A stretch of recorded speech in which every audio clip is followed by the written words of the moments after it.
I'm coming to you from the American University of Antigua here in St. John's, Antigua and Barbuda for the 4th International Conference of the Small Island Developing States, SIDS, happening right here in Antigua, where the representatives, heads of states from various countries, small island countries around the world here for this conference, discussing matters pertaining to climate change and things that are of existential threat to small island developing states.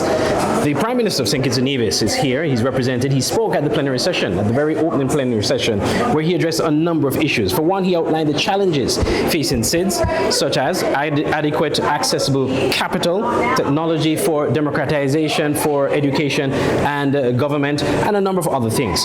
One of the things he pointed out, of course, is resilient infrastructure and the need for SIDS to develop resilient infrastructure.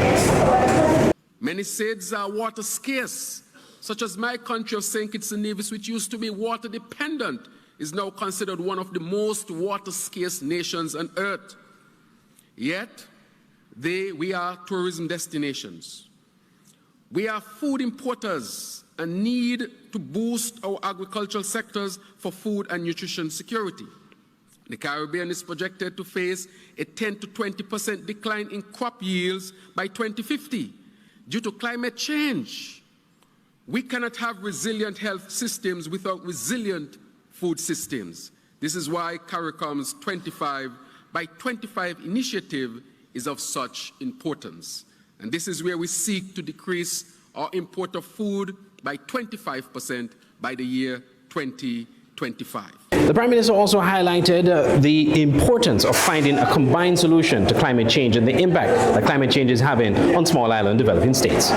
Against this backdrop, SIDS to SIDS, South to South, and triangular cooperation on the major development challenges require our solidarity like never before, an action to safeguard the health and future of small island developing states and our beloved people.